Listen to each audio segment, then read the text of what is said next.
Fathers of Reddit. In honor of Father's Day, what was your don't tell your mother about this moment? OT a father, but I have a wholesome story of my own dad. I was born very early, at only 4 pounds. On top of that, or possibly as a result, I have a fragile immune system, especially so when I was young, and up until a few years ago, I got seriously sick, fever, vomiting, sore throat, the whole shebang, 5 times or more a year. I would become so dehydrated from vomiting or get such a high fever that at times, I had to be brought into the emergency room. As a result, I drank exclusively Pedialyte to counter that when sick, and I developed a serious distaste and hate for the stuff. My dad was responsible for bathing me one night to help me cool down. I must have been 6 or 7 at the oldest. We were on a vacation, and even as an adult, I always get really sick during or after traveling, and I had inconveniently gotten sick while we were staying in a hotel. I'd had a high fever, and my body was so sore and tired I'd slept for 24 hours, no one could wake me up, and I hadn't drank anything in that time. So my dad put in front of me a very big glass of Pedialyte and told me I had to finish the whole thing while I sat in the bath. I took it as obediently as I could, but a fourth of the way in, I just felt so miserable and mad that I started sobbing. My dad had this heartbreaking look on his face, and stroked my hair, near tears himself. It was late, and we were tired, so he wrapped me up in a towel, and put me in bed with he and Mom. My dad drinks a lot of Mountain Dew, and he told me that for every 3 sips of Pedialyte I get down, I can have a sip of soda to help wash out the bad taste, but don't tell Mom. I never did, and it's one of my favorite memories of me and my dad. In my second year of college, my best friend committed suicide. We were all pretty heartbroken, so my mom and dad drove up from the next province to be with me. My dad, being a great cook, decided he would cook my roommate/friends and I a nice dinner to bring everyone together during the bleak moment. My dad and I ended up getting completely shit-faced, as one tends to do during heartbreaking times. He got embarrassed at his drunken state, and snuck out the back door and jumped in a cab without saying goodbye. I was upset he disappeared like that, but he also still had the car keys I needed so I could drive my friends and I to the funeral the next day. I called him and asked him to get out of the cab, and that I would meet him at whatever street corner he was at, which he did. When I found him, he was sitting in the stoop of an apartment building puking and crying.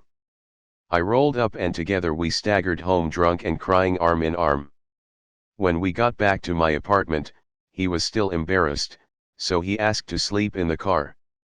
I said okay, grabbed him a blanket, Pringles, and a Gatorade for midnight munchies. I go back inside and no sooner did I sit down did I get a text from him saying he was cold and wanted to come in. I went and got him from the car and he was covered in Pringle crumbs. Like. Covered. I dragged him up the sketchy spiral staircase to my apartment and the last thing he said before he went inside and to bed was, "God, your stairs are like fucking Hogwarts, man. Please don't tell your mother." And he passed out. It was the moment I saw my dad as a real person, not just my father. I think a lot of fathers try to be strong and stoic for their kids during hard times, in an attempt to be stable for us. Sharing this heartbreaking moment with him just brought us closer together. I love my dad. This brings back so many memories. I used to love watching my dad play games on different consoles. When I was young, he was the best player I knew. I still remember when he came home from work and started playing The Legend of Zelda while I was laying next to him. I can even recount how he smelled. I also watched him play games like Mafia, GTA, and Assassin's Creed. Sometimes I could help him in Assassin's Creed and was allowed to climb up these huge towers. One time I was sick and at home while my mom was away and we played the whole time. This was one of the few things we had in common and we bonded over. The older I got, the less he played, except for FIFA, but I don't really like watching it, but a couple of years, maybe 2 or 3, ago he started to play Mad Max on the PS4, which is a great game, just too short for me, when my mom was away again, and we played the whole time and completed the game to 100% together. At some parts I was able to help him, in other parts I got completely stuck. Now sadly he and my mom are kinda splitting up and I see him less and less. I was at his place some weeks ago and we kinda did the same thing we did years ago, playing PlayStation VR for the whole night. The next day he started Jedi Fallen Order and I helped him in a level where he was stuck for a week and we continued to play for hours, although I had to go to a friend's place. I didn't want to leave at all, but I promised the other friend to come. It felt like I was younger again. And it felt great to be together with my father and doing something we both enjoyed. When I left, he hugged me and said that he also enjoyed to play with me and that it was different to play with me in a calm and friendly way than with my siblings who are way more chaotic and loud, and that he really would like to do it again one time. It felt really awesome. Damn, being tired makes me open up more. This brings back so many memories. I used to love watching my dad play games on different consoles. When I was young he was the best player I knew. I still remember when he came home from work and started playing The Legend of Zelda while I was laying next to him. I can even recount how he smelled. I also watched him play games like Mafia, GTA, and Assassin's Creed. Sometimes I could help him in Assassin's Creed and was allowed to climb up these huge towers. One time I was sick and at home while my mom was away and we played the whole time. This was one of the few things we had in common and we bonded over. The older I got, the less he played, except for FIFA, but I don't really like watching it, but a couple of years, maybe 2 or 3, ago he started to play Mad Max on the PS4, which is a great game, just too short for me, when my mom was away again, and we played the whole time and completed the game to 100% together. At some parts I was able to help him, in other parts I got completely stuck. Now sadly he and my mom are kinda splitting up and I see him less and less. I was at his place some weeks ago and we kinda did the same thing we did years ago, playing PlayStation VR for the whole night. The next day he started Jedi Fallen Order and I helped him in a level where he was stuck for a week and we continued to play for hours, although I had to go to a friend's place. I didn't want to leave at all, but I promised the other friend to come. It felt like I was younger again. And it felt great to be together with my father and doing something we both enjoyed. When I left, he hugged me and said that he also enjoyed to play with me and that it was different to play with me in a calm and friendly way than with my siblings who are way more chaotic and loud, and that he really would like to do it again one time. It felt really awesome. Damn, being tired makes me open up more. When we were kids my dad took me and my sister out on a bike ride. My sister had her own bike while I was sat in the kiddie seat on his. At some point we come to a stop, and I guess my sister was still a little unsteady on her bike because she started wobbling. In a bid to help, my dad leaned over to steady her, so much so that I flipped right out of the seat. In true 90s fashion there was only the single buckle to keep me in, and landed right onto asphalt. I was fine except for the deep scrapes right across my face and abdomen. It was completely an accident but my dad panicked and told both of us oh God don't tell mom and ushered us home to patch me up. He caught some hell from mom because he couldn't hide a face injury especially when it started scabbing over into an ugly mess but he impressively managed to conceal the rest by volunteering to be the one to bathe me and put me to bed every night. It got found out anyway a couple weeks later when we were playing with an inflatable pool and a family friend was like goodness what is all that? Not the father, the daughter. Parents always had money problems. Dad saw an amazing investment opportunity, he claimed, and said he was going to buy it without consultation. Told me not to tell. He kept it for 3 years, worked on it and flipped it for a double of what he bought it for, so it worked out but during those 3 years, he had me fudge the numbers every time mom asked, because he was paying the repayments on it with me tagging along all the time. Mom also hated his sisters. So every time we went out to my aunt's places, he would make me lie to her if she asked. It got so normal that by the time I was in my teens, he didn't even need to. I'd automatically make up a plausible excuse. Oh, amazing thing Dad did but told me to hide it from Mom.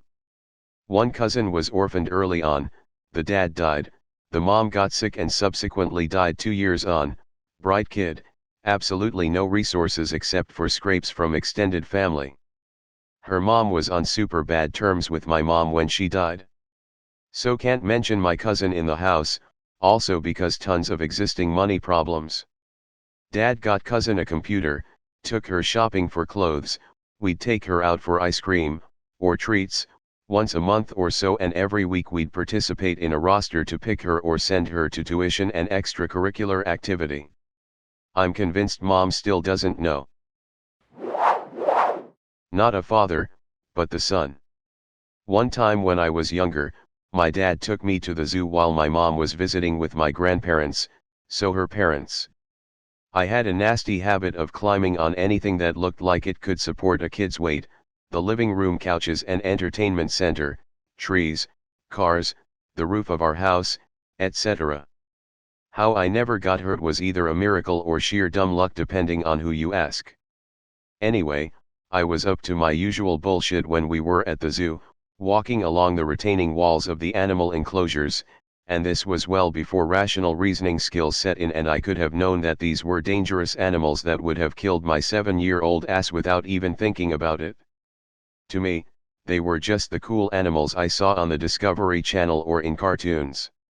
Naturally, it was only a matter of time before I fell into an animal enclosure and my dad looked back to see where I had wandered off to. Around that time he hears some woman scream, "Oh my God, there's a kid in the bear pit."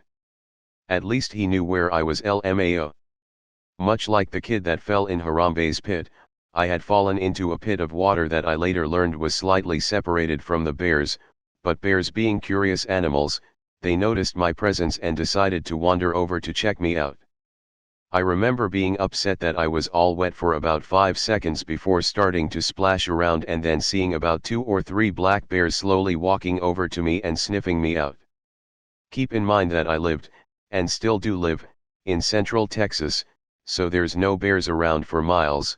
The idea of making yourself seem bigger or fighting back was about as foreign to my young brain as translating the Iliad from its original Greek at the time. Thankfully by this time my dad had alerted the zoo staff, and from what I was told when I got older and asked about it, a couple of workers distracted the bears with food while another worker grabbed me and got me the hell out of there and back to my dad. From what I was told, a small crowd had gathered by this point, but thankfully this was before cell phones with cameras were a thing, so I didn't get ripped on by my classmates whenever I went back to school for being a dumbass because they saw me on live leak or whatever. After my dad got a hold of me, dried me off, and read me the riot act, he bought me a bag of cotton candy I had asked for since we didn't get to see the rest of the zoo that day, and told me he'd only get it if I promised not to tell Mom about the ordeal. I agreed since I wanted the cotton candy, and I think he told my mom that I'd fallen into an artificial pond or something. Of course Mom found out later anyway, but it's something we all laugh about now since we all kinda share a quirky, sometimes dark sense of humor, so I don't hold anything against him. It was my own damn fault after all. TL, Dr. fell in an animal enclosure at the zoo before it was cool. This was my dad, and not a funny story, but made me realize my dad did love me. My stepmom had started to charge me rent when I turned 18. I accepted as it meant I didn't have to do as much chores and can for the most part be left alone. It was about $200 a month. At the time I was making $9/h, which was slightly above minimum wage for my state. I was miserable at the time, so I saved up to get a refurbished Xbox One to play games, and I asked my dad if I could just use the small TV in the guest bedroom in my room. This was a TV no one used. He said he will think about, which meant he had to ask the overlord. A couple days later he said that I can, but she wanted to add $25 a month to my rent to use it. I broke down. I told him that I was saving up to try and leave and she is the reason my sister left. He then said it's okay, you are paying rent. He didn't make me pay the extra 25 and it turned out that he saved the money I paid for rent and gave it to me for my deposit on my first apartment. It was a we won't tell your stepmother about this and made our relationship a little bit better. It's not a grand or funny story but I resented him up until that moment and he started to defend me more in arguments against her after my sister left. Also they are now divorced so small win. I'm not a dad but I have a good one with my old man. I was playing football with my dad when I was 5. He used to be a real baller and grew up with a lot of guys who made it into less relevant professional leagues. So naturally when I started playing he wanted to show off and teach some of his tricks. We were playing in the backyard and he wanted to show me how to make a good cross with decent curving. He placed a garbage bin on the opposite end and told me he was gonna place the ball there with a single hit. Naturally I was excited but the first time he tried he actually kicked it so high that it broke my mother's office room. She's a writer so keeping her place organized and without too much wind/sunshine was one of the most important things for her. Dad took me to eat some delicious milkshake and told me that if my mom asks about the window I should say it was a bird and that we took it to a vet so mommy wouldn't get angry. Obviously he said don't tell your mom about the milkshake either. At first my dad told his version and my mom kinda believed it since we lived near a park and there were a lot of birds near the house. One weekend my mom asks me if I don't want to learn about handball with her in the backyard but I tell her I don't want to play with balls there because I don't want to break any more windows. Oh boy that was a big fight all week later on. Then my parents sat me down and told me that I should take responsibility for things that I did even if they can make someone angry or sad. Funny thing is it wasn't even me so I never wanted to play football with my dad for a few years after that and I never lied/omitted things like that from my mom ever again. Not a dad but this is my dad. I should preface this story by explaining the significance this story has to me. My dad was arrested when I was 2, reason doesn't matter, and my family fell apart and I only met him for the first time I could remember at 8 but with supervision. This story takes place when I was 9 or 10 and this was one of the first weekends I spent with him and showed me he's a crap human being but a fucking amazing dad. This story starts with him stumbling home drunk one night with an uneaten kebab, me and my brother asleep on the sofa. All 3 of us waking up the next day to an uneaten cold kebab that none of us remember buying. Me and my brother had pizza that night. I had to go out to get a reward for a reading festival and as we went to the bus we passed a kebab shop opening up and the guy looked at my dad and said I hope you enjoyed your kebab sir. Answering the kebab mystery. We got on the bus and local legend Crazy Helen, an old lady that rides the buses and hangs around public spaces being a nuisance despite being like 60 plus, got on and started shouting at my dad for looking at her weird. She eventually got removed from the bus. We got off the bus and dad realized his phone fell out his pocket so my brother called it and a woman on board answered and got the driver to wait at the next stop for us. We eventually got to this award thing got my crappy certificate and medal, on the way back he promised me a frame for it, don't really know why but I liked the idea. We bought the frame and I accidentally broke it. He went back in and bought a new one. We went to a pub for a meal and all 3 of us enjoyed ourselves. He then took me back to my mum's and we all agreed that day would stay with us. He did this all hungover as fuck. Like I said at the top crap human but a fucking amazing dad. Before he retired, my dad was a glass blower. He mainly made scientific components. He and my mother met while both working for the same company. One day, my dad and I were going through a box of old stuff in the attic, and I came across some old photos, still in the wallet you got when you had them developed. I started going through the pictures, and found they were of my dad when he was about 20. There were pictures of him on his old motorbike, pictures of him and the group of friends he grew up with. Then about halfway through, there were a series of pictures of him and an old friend of his, sat at his kill at work. My dad was busy making something, and his friend was stood next to him, laughing his ass off. The final picture in the set was of them both, still next to the kill, only now joined by the biggest glass bong I have ever seen. It was enormous. I showed my dad, he laughed and told me not to tell mum. I never did, but years later, I mentioned it to dad, and the fact that I'd never told my mother came up. He laughed and said I wasn't serious. Who do you think was behind the camera?